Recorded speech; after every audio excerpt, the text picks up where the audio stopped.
Welcome back to the Path of Longevity show, and I'm your host, Dr. Robert Lufkin.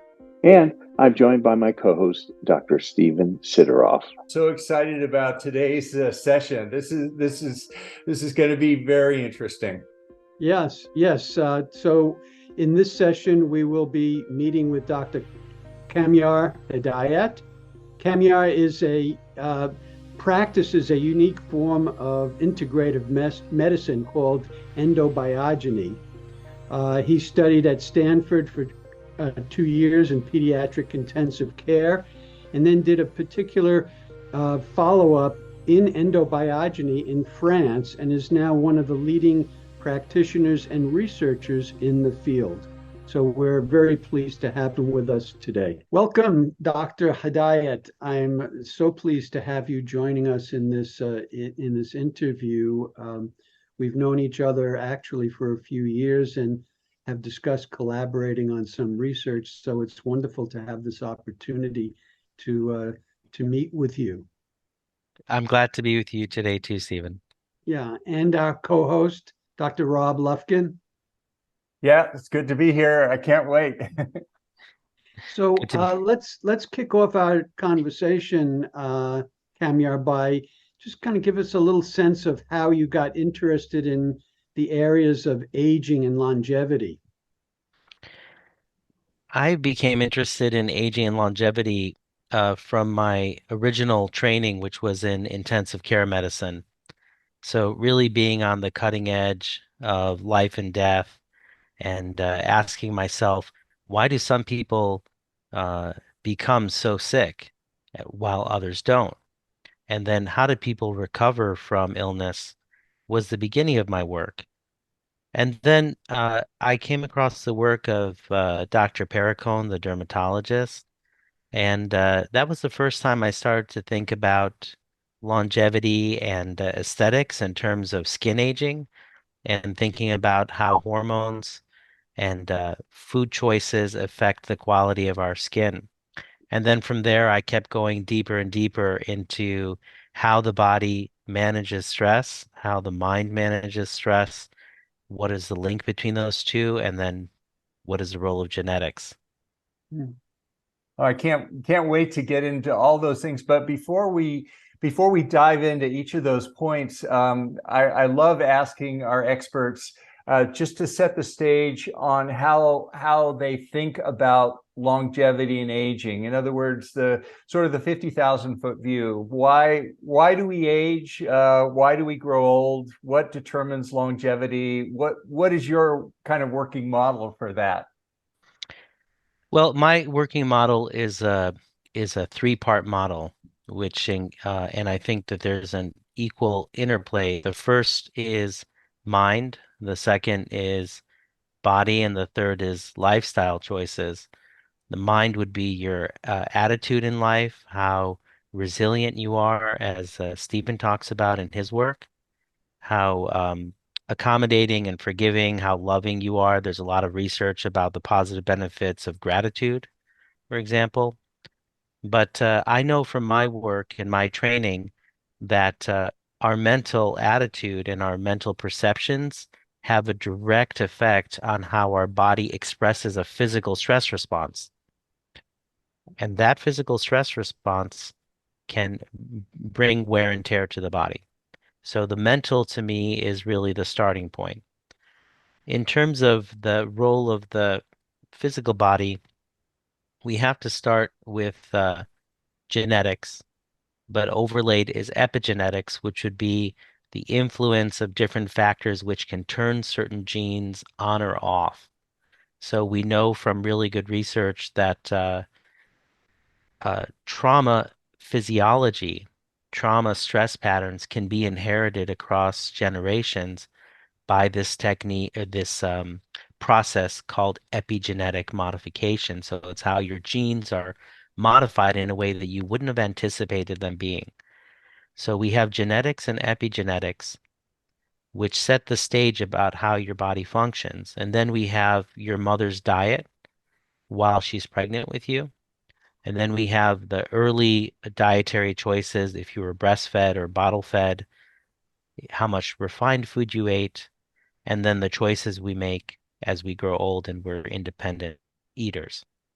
And then lifestyle, to me, is really a combination of factors that are influenced by our mental attitude and our physical health. It's about the rhythm of our daily life. Do we overwork? Are we underworking? Do we take time to rest? Do we take time to celebrate? Do we exercise when we want to do something fun? Do we sit down and eat a bag of chips? Uh, do we meditate? Do we believe in a higher power? So lifestyle factors are the great mitigator because we can't change our genetics. We can't change our epigenetics. And changing mental attitudes is something that's totally doable. And again, I know that that's been Stephen's great work, and he has done incredible work in showing people how to do that and become more resilient. But it's not easy work. So when lifestyle is important because those are changes that people can make immediately and in a short period of time see some improvements in terms of why we age. So to answer the question, why do we age? I would say the more imbalanced these three big factors are, uh, mind, body, and lifestyle choices, the more wear and tear we put on the system. The more we accumulate things that shouldn't be there, the more we lose things that should be there that keep us healthy. Yeah, I love that. I love that approach with the mind body. Certainly that resonates with what we're hoping to do with this longevity summit. And then the lifestyle factor you brought in was great. And if I understood you correctly, what you're saying is that genetics play a role, but beyond genetics, the epigenetics and all the lifestyle factors, those are in our control, and that we can, by taking the appropriate steps, influence those factors and change our longevity and change how we age if we choose to and if we're successful. I would agree with that.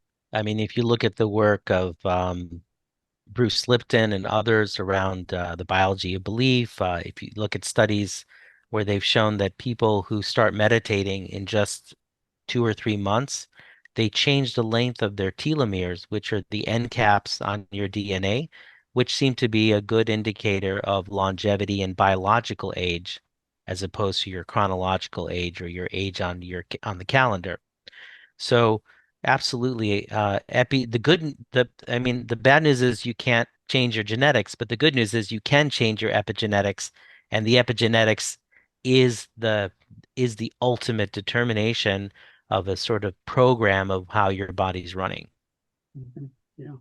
Yeah. Kamir, can you explain endobiogeny to our audience? Yeah. Endobogeny is an approach to medicine which expands the boundaries of what we're practicing today into something much more holistic.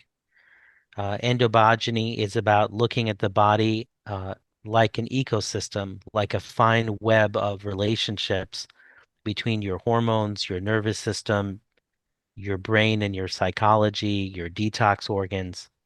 Everything is interconnected, everything affects each other, and endobogeny creates the pattern and the paradigm to understand how all these things are connected. When we understand that, we can work on the field of your health, which we call the terrain. And when we can work on the field of your health, we can get you back to the potential for longevity and health that you were meant to have based on your genetics and epigenetics, or as close to that as we can. I love the idea of the endobiogeny and the terrain model, and especially as a physician coming from and still at the sort of the orthodox academic medicine.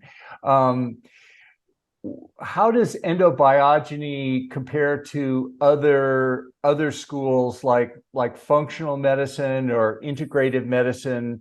Which how do you compare those two, or are they all pretty much doing the same thing as far as approaching the terrain and sort of root causes, which I think is a really powerful concept that they're all three getting at somehow.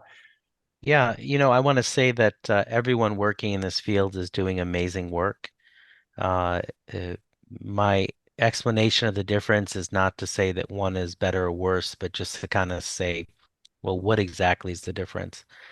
I would say that functional medicine is an approach to the terrain where the field of health is really still based at the level of cells and tissues. And in contrast, endobiogeny is looking at all the different levels. It's what we call a fractal model or a holographic model, kind of like Matryoshka dolls, those Russian dolls where one is inside the other. So we're looking at the whole body as a field, and inside the field of the body are all the organs. Inside the organs are the tissues, inside the tissues are the cells, and inside the cells are the genetics. And we say, why stop at one level of analysis when you can run through all of them and get the biggest picture possible? I see. Integrative, and then I'm pardon sorry. me, then integrative medicine uh, is a field, which is an approach which I would say is more like a salad than a soup, because integrative medicine is a movement which seeks to place uh, a standard or orthodox approach next to non-orthodox approaches and say, hey, we're still in charge because we've got the reimbursement model and we're the authority figures. But if we can't figure it out, we're going to toss you a bone and let's see what you can do. So I would say integrative medicine is saying, okay, there's a big tent and there's a place for people who aren't doing surgery and prescribing medications, but you're always second. Endobiogeny, instead of being integrative, is integrating. And integrating means bringing everything in and making these connections. As an endobiogenist, I don't give any privileged priority to any approach. I always tell my students that I train, and I always tell my patients, everything's on the table. Everything's on the table. Surgery, chemotherapy, medication, herbs, meditation, homeopathy, acupuncture. The only question is, what's the best thing for you right now to maximize your healing and come to a new state of stability? Yeah, I love the idea of the endobiogeny. And just one follow-up on that. Steve mentioned you had training in France for that. And you mentioned that you train healthcare workers here in the US in that. Is there any sort of certification program or credentials when someone looks for an endobiogenic oriented healthcare provider? What should they look for? Yeah. I've been teaching endobogeny around the world in North America and Europe and North Africa uh, since 2012. And right now, we're getting ready to start a new program that will be easier for doctors to learn, and they can go to our website, learnendobiogeny.com, and they can learn more there. I've also published a 4-volume book series that anyone can purchase on Amazon or at the website of Elsevier, who's the publisher of that. It's also available in French for any of your French-speaking audience members. They can go to French Amazon, amazon.fr, and look and just type the word endobiogeny, and they'll see our books there too. So that's a great way to learn. And then my mentor in endobiogeny, Dr. Lapraz, Lapraz, wrote a fantastic book with a journalist for the general public. And you can get that in English at Amazon if you type Lapraz, Lapraz, or at French Amazon as well. Oh, great. I just before we move on from that, Yeah. this is such an important topic. I wanted to just reach back and ask you to expand a little bit about the role that you so beautifully explained about resilience and the mind and how that plays in the model. Oh, yeah, sure. Well, within the brain, so I want to make a difference between the brain as a physical organ and the mind. Uh, the mind to me is a type of event. It's consciousness, it's awareness, plus the role of the physical brain and the nerves in the brain, the neurons. to express these electrical impulses that allow us to think in the physical world. But the brain has a special area called the limbic area. And this area called the limbic area is like a grand central station where nerves from the brain, nerves from the fight or flight nervous system, and input from the hormones all meet. And they kind of get together and they say, hey, what are you doing? Are you stressed out? Are you worried? And any one of these three systems, your mental attitude and perception towards stress, your nervous system's tension, and your hormones can tell the other ones, I'm feeling really jacked up. I'm really feeling worried. And the other systems will say, okay, I'm going to get worried too. And we're going to work together to create a big stress response. And so the mind is important in and of itself because it's really the entryway into the whole stress hormone response and aging. Because in the modern world we live in, we're not constantly faced with threats of survival unless there's war or people are living in a jungle in very primitive or basic conditions. So most of us who are living in cities, living in suburbs, our problem is not existential survival. Most of our problems are coming from our perception of the world around us. Somebody talked bad about me at the Parent Teacher Association. Uh, the AARP changed their policy and it's really making me mad. There's all sorts of things. A driver cut me off. Most of our stressors are unnecessary stressors. I estimate just from my clinical experience, probably 60 to 80% of the physical stress response is coming from mental issues that didn't need to be an issue. And so to me, the mental part is really important. And when I left intensive care medicine to practice endobiogeny full time in the clinic, I was really focused on the physical aspects of health. But I realized after a couple of years that there were patients who just hit a plateau and I couldn't get them physically any better. And then I started to ask about their traumas, about early childhood traumas, what we call adverse childhood events, and adult traumas. Then I understood that the bigger the trauma was, the bigger the barrier to getting to that full healing potential and having optimal longevity. And then I started working in the field of what we can call psychodynamics, helping people understand different parts of their mind that are creating those attitudes and how they can evolve out of that to have more resilience. And that was a real game changer in me helping people age better and maintain their best potential to live a full life as they get older. I really appreciate that response, and I couldn't have said it any better than you, where you're really talking about mindset, how we frame things, perspective, and things of that nature, and their impact. So I appreciate that response. Sorry, In Stephen, our- could I just say I couldn't say it any better than you because your book was on the Ninefold Path and resilience was so impactful and so well written, and it's a book that I've referred so many patients to because it is so well written and it is such a great pathway to developing this mental flexibility to deal with stress better in life. Right, well, thank you. I Yeah, appreciate that. yeah. Uh, One of the things in our conversations you've talked about endobiogeny, um, is how it can detect imbalances way earlier than other approaches. And this gives you a leg up on how to deal with it. Can you go into that, please? Yeah. So, from our work in endobiogeny, we developed a special analytical software that takes blood work, common blood work that doctors order all the time, like a simple blood count or electrolyte panel, but then also some specialty labs.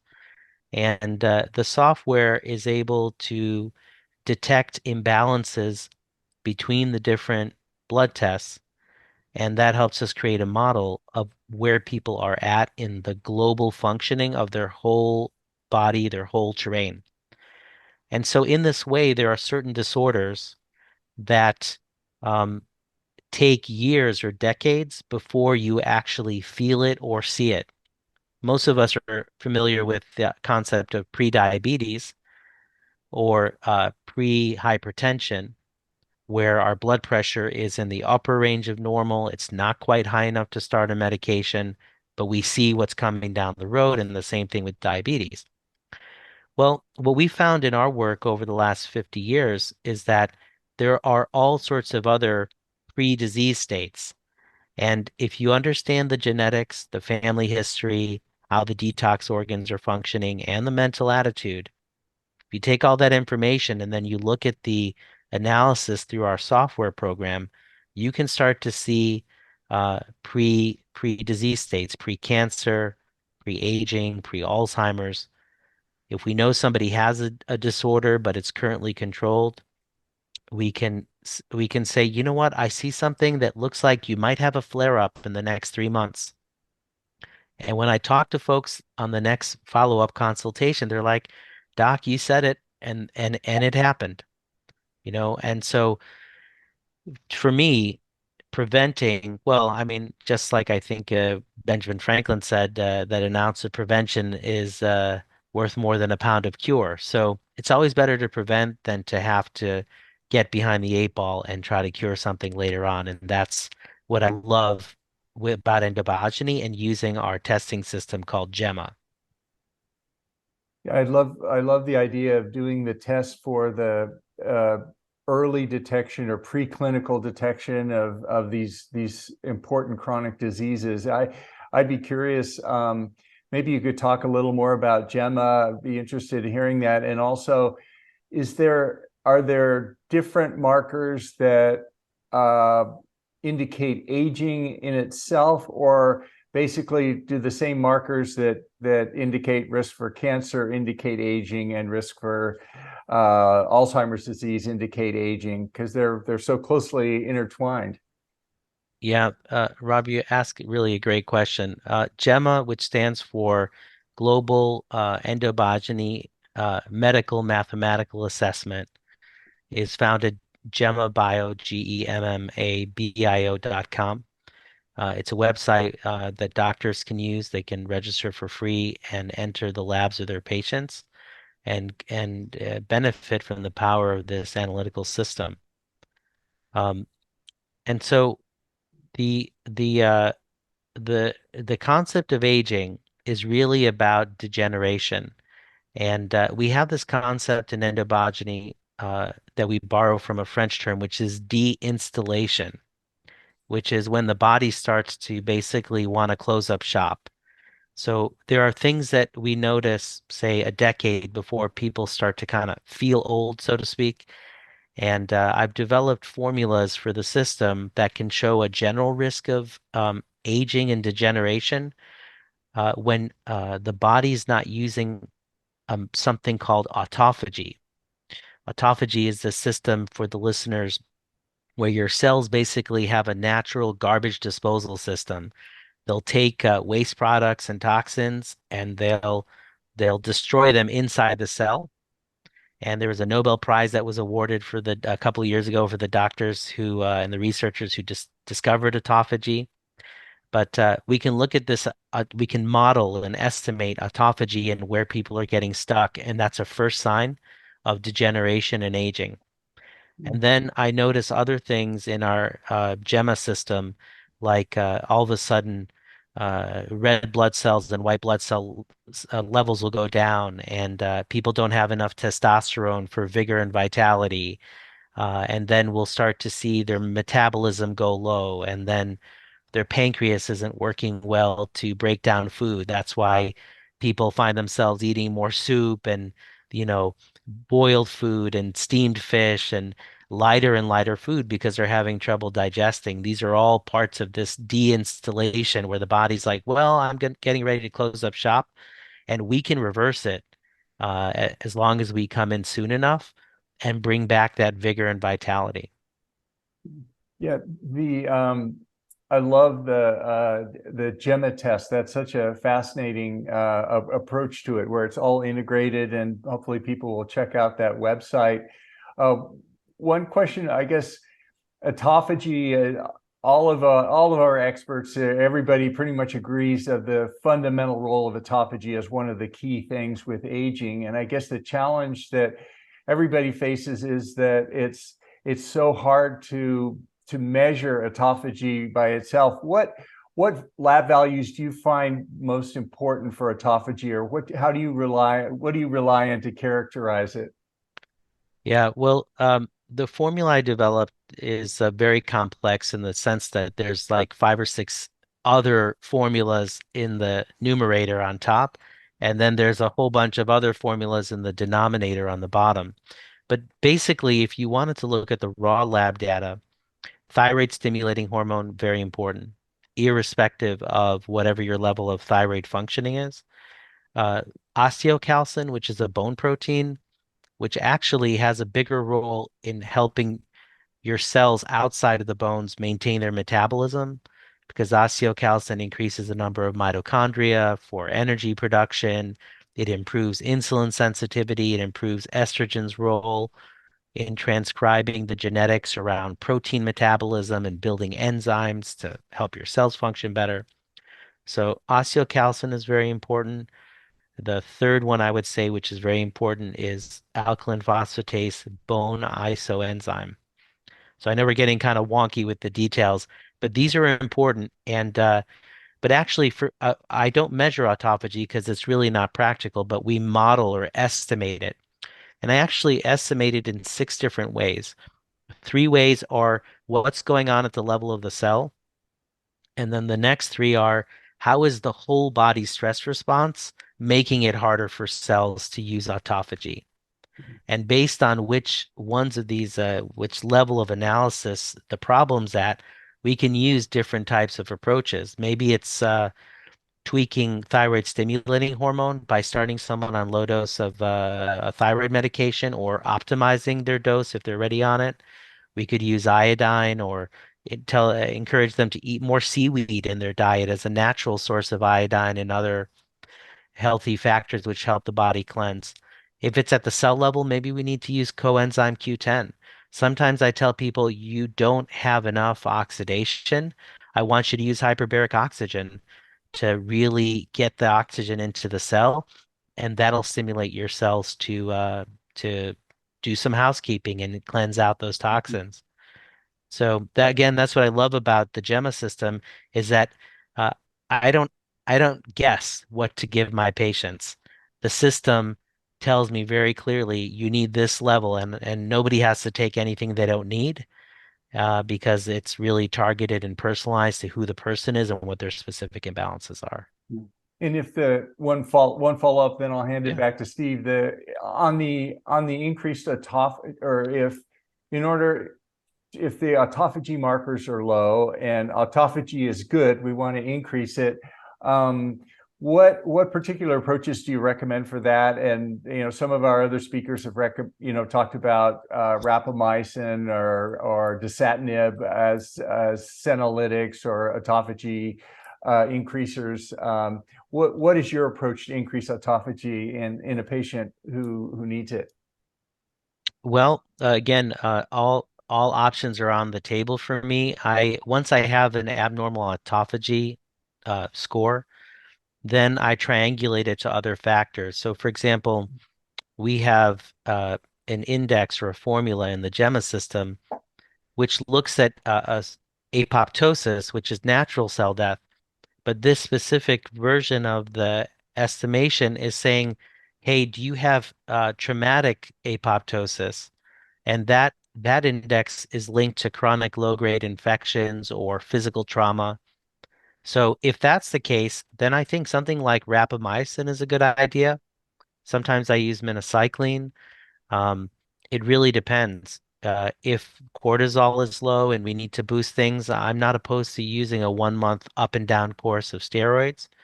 Um, but most of the time, probably 80% of the time, I'm using natural remedies. There are there are remedies like birch or juniper which are really good for helping the liver and kidney cleanse. I might want to use something like coenzyme Q10, as I mentioned earlier, to help improve mitochondria and their production of cell energy called ATP. Uh, I always uh, I always triangulate one result to two or more other results to personalize the approach. Sometimes metformin could be the right approach if people want to use a medication because that will improve insulin resistance, and that could be a key as well. Mm. And sometimes I investigate for low-grade infections, and I'll use something like cat's claw, or I'll use a combination of doxycycline and azithromycin for 4 to 6 weeks. Yeah. Maybe we can focus in on an area I know that you have a particular interest in and is very relevant to this topic, and that's Alzheimer's disease, both preventing and early identification. Can you tell us a little bit about how you got interested in that, and then how you approach that from an endobiogeny perspective? Yeah, thanks, Stephen. In the course of my work, I started to have patients who had a very strong family history of Alzheimer's disease. Typically, there would be three or more relatives in the generation just above them, like mom, an uncle and two aunts, or some combination like that. And they said, Doc, I don't want to get Alzheimer's like the folks in the generation above me, or like my older sibling who already has it. And I started to notice these patterns in the GEMMA system. And the developer of endobogeny had a theory of how Alzheimer's started, and I based my study on what he identified, which is how those plaques, those amyloid plaques, form in the first place. And based on that, I created some new formulas to triangulate this process using some more modern research, including the important role of loneliness and the psychological variable of feeling isolated socially. So I look at the GEMMA results given a family history, and I say, okay, right now you don't have a risk, or you do have a risk. And then what I do is I look at the companion results in GEMMA that indicate this is what you need to change. Is it their thyroid? Do they have, for example, a functional hypothyroidism where their numbers are normal, but their cells aren't sensitive enough? Do they have too much inflammation? How are their mitochondria doing? Whatever the problem is that comes up in the GEMMA panel, which is sort of like a functional profile of Alzheimer's risk, we just target that. And then 3 months later, we repeat the blood work, and the numbers are getting better. And clinically, I say, can you remember things when you walk in a room? They're like, yeah. Like, do you remember directions when you're on the highway? They're like, totally. And another thing I noticed, which was so compelling, is that I had a group of these patients who 1 year into treatment stopped everything without telling me, and their numbers all reversed. And then I started them on treatment again, and their numbers got better again. And I'm like, I think I'm onto something here. And it was really the evidence I needed to see how important certain variables were and how to treat them. Yeah, that's fascinating. And we've been hearing from Dale Bredesen and some of the others on doing similar things with like targeting the toxins certainly plays a role, correcting deficiencies. And then above and beyond that, you mentioned lifestyle things like stress and exercise. How about nutrition? Is there any consistent nutritional recommendations for people to decrease their risk of Alzheimer's, or hopefully even walk back some of the symptoms if they already have it? Yeah. Well, I think that being on an anti-inflammatory diet is, as a general principle, very important. But this the that general advice is too vague. because in my experience, and when you look at the nutrition literature, basically I would put it this way. If you look at the three big nutrient groups, you have proteins, you have carbs, and you have fats. What I've observed is the reason that there are so many diets that are successful is that they all do one thing. They have one thing in common, which is they tell you to eat two out of these three groups and minimize the third. Because if you look at a paleo or a keto diet, you're eating proteins and fats and avoiding the carbs and the blood sugar spikes. If you're on a Mediterranean diet, it's more of whole grains as the source of your carbs and vegetable bases of your fat with lean proteins. So it's really more protein and whole carbohydrates with little fat. And the point is you can reduce inflammation through various selections of these macronutrient groups. And again, in the GEMMA system, we have modeling of cellular level nutrition, which is so we're looking at something called cell permeability, which is how soft your cell membranes are. Are they soft? Are they firm? How much do you depend on passive movement of small molecules of nutrients just through the membrane? How much do you need receptors to help bring in nutrition? I look at this, insulin resistance, and other factors. And then I say, okay, for you to reduce inflammation, you need to be more on a paleo or a keto diet, or I want you to do some intermittent fasting, or I want you to be on more of a high fiber Mediterranean diet. So, you know, anti-inflammatory is great. I think it really needs to be personalized to the type of person, and there's many ways to get to an anti-inflammatory diet. Yeah, that's great advice on the low carb, low carbohydrate recommendation. We're seeing that pretty much consistently from most of our speakers. The one other nutritional recommendation that comes up, and I wanted to get your take on it as far as inflammation, was in addition to lowering carbohydrates, was also something with fat, and that was to avoid industrial processed seed oils that are high in linoleic acid, the omega-6 versus omega-3 ratios. Do you feel is that important for your program, or is it mainly the carbs that people should focus on? It's everything. I always try to consider everything all at once because the seed oils are important. But if you're using olive oil, but you're overheating it and it's smoking, and then you're frying something, that's probably worse than using a refined seed oil at a lower temperature. I think there's a little bit of nuance here when you get into the nitty-gritty of everyday living from my perspective. But in general, I would say if people could fry food as little as possible or use water as a type of sautéing to soften food and focus more on baking in parchment paper to seal in the juices and the moisture, and more steamed vegetables, this would clearly be the optimal way. And then something like olive oil is best used on top of the food as a lubricant for taste and as a calorie source because olive oil is a healthy fat and it's good to have some fat in your diet. Mm-hmm. These are very useful pieces of information for our audience, Camille. Thank you.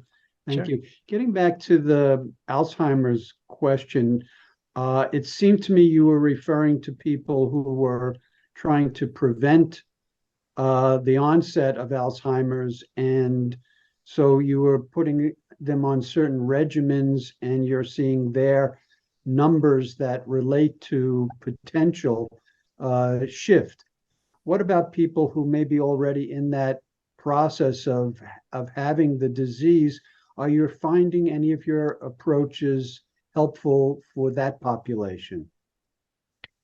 I've only found them helpful for early stage full onset Alzheimer's.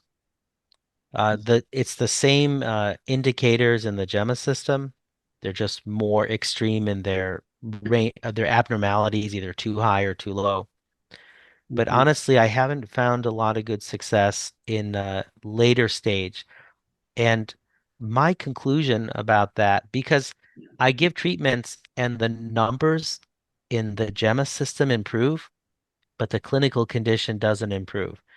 And having worked with families, my conclusion is that what we're not changing is the psychology of the loneliness. And I really think that there's an underappreciated value of a person's willful desire to be isolated from the world and kind of check out. Mhm. And part of my treatment in pre and early Alzheimer's is to work with psychodynamics, to talk about trauma.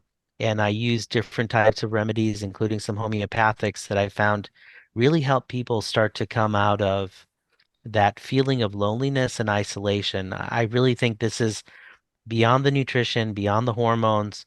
We've got to understand the psychology of isolation because what is Alzheimer's at the cellular level? Your cells are being isolated behind a wall of amyloid plaques. And in a sense, your emotional heart is being isolated behind this wall of being kind of checked out. Mhm. Yeah, I can really appreciate that because what you're describing when you say people who want to check out, that to some degree describes people who are depressed. And there's all kinds of research that shows increased risk of all kinds of disease with depression. Yeah, I find that if you think about a Venn diagram or these overlapping circles, and you put Alzheimer's disease in the middle of it, you're going to have an overlap with depression. You're going to have an overlap with trauma. You're going to have an overlap with anxiety, with type 2 diabetes or adult onset diabetes. You have overlaps because they're sharing some common symptoms like insulin resistance, like uh, insufficient autophagy, inflammation. But when they all come together at the same time, that's Alzheimer's in the face of somebody who feels lonely and wants to check out. And let me just say as a side note that I have a lot of patients who say, Doc, I think I have dementia. I can't remember things and it's tip of the tongue and all these things. And what I also really like about using the GEMMA system is I can say it's not Alzheimer's. Your problem is not that your brain is running too slow, it's actually running too fast. It's running so fast you can't organize your thoughts. But I don't want you to worry about Alzheimer's. That's not where you're at. And actually, Stephen, again, I recommend that people do neurofeedback, which is one of your specialties. And uh, I find that that helps. Meditation. Again, we can use some herbs to help the brain slow down so you feel like you're in control of the carriage, so to speak, and the horses aren't just pulling your mind around in every direction. So, yeah. Well, we've covered a lot of different fascinating topics today. I want to back up and just hit on one more thing, maybe about longevity in general. Are there any areas of longevity that you're excited about, longevity research that maybe that you're not working in directly, but what do you see as the future for longevity, the things that really get you excited? Well, I think the future of longevity needs to be working with 40 and 50-year-olds and optimizing the trajectory as early as possible. And so I think that the research that's been going on in understanding early and very subtle signs of dysfunction is really the most promising because if we continue to live in a crisis culture, which just wants to react to a problem once it's there, we're really not going to move the ball down the field on longevity, right? The investment in longevity starts when we're still feeling good and healthy. Of course, you can start at any time and you can get some level of improvement. It's never too late to expand your capacity for vitality and health. But the earlier you start, the better your results. So I'm really excited about research that's looking at slowing down the aging through this whole person model, your psychology, your epigenetics, your diet, your lifestyle, all together. Mhm. So during our talk today, you've really touched on a lot of areas and a lot of things that people in general can do. As we close, can you identify a couple of recommendations you would give to our audience that would show improvement? Oh, yeah. In terms of their general longevity, Yes. this is going to sound a little simplistic, but with all my training and all my years of experience, my path has come to the simple observation that fresh air, clean water, recognizing when you feel tired and taking a nap or just closing your eyes for a few minutes and doing deep breathing, or what I call rhythmic living. These are probably the three most important things that a person can start doing right now, today, to improve their health.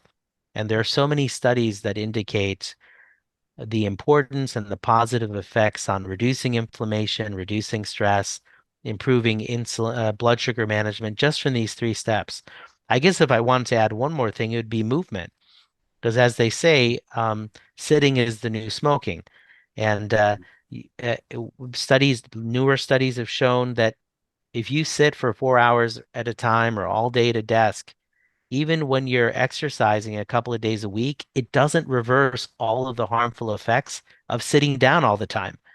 And so getting up and frequently moving around, parking at the end of the parking lot and taking the long way to the store, walking up a couple of flights of stairs if your knees are okay with it. These little decisions every day are seriously the most impactful things you can do. You don't need to get a supplement. You don't have to do a blood test. You don't have to see a doctor for it. It's totally in everyone's hands to do this. And this is where I would start. Kamyar, you mentioned a couple of websites that people can go to. Maybe what's the best way for people to reach you on social media or your own personal website? Yeah, thanks, Robert. The best way to reach me is either through my medical practice site, which is called fshcenter.com for full spectrum health, or through our professional community website called Learn Endobiogeny, ENDOBIOGENY.com. And you can find me on Facebook and on Instagram under Learn Endobiogeny, and my website, Full Spectrum Health, my medical practice. Very good. Okay. Thank you again. It's been a pleasure to talk with you and really get your perspective, which is a really global, comprehensive perspective. So, Kamyar, thank you very much for joining us. I enjoyed the conversation, and I want to just express my gratitude to both of you for creating this forum and a place where the best minds can get together and share their knowledge with everyone. Thank you. This is for general information and educational purposes only, and it's not intended to constitute or substitute for medical advice or counseling, the practice of medicine, or the provision of healthcare, diagnosis, or treatment, or the creation of a physician-patient or clinical relationship. The use of this information is at their own user's risk. If you find this to be on the value, please hit that like button to subscribe to support the work that we do on this channel. And we take your suggestions and advice very seriously, so please let us know what you'd like to see on this channel. Thanks for watching, and we hope to see you next time.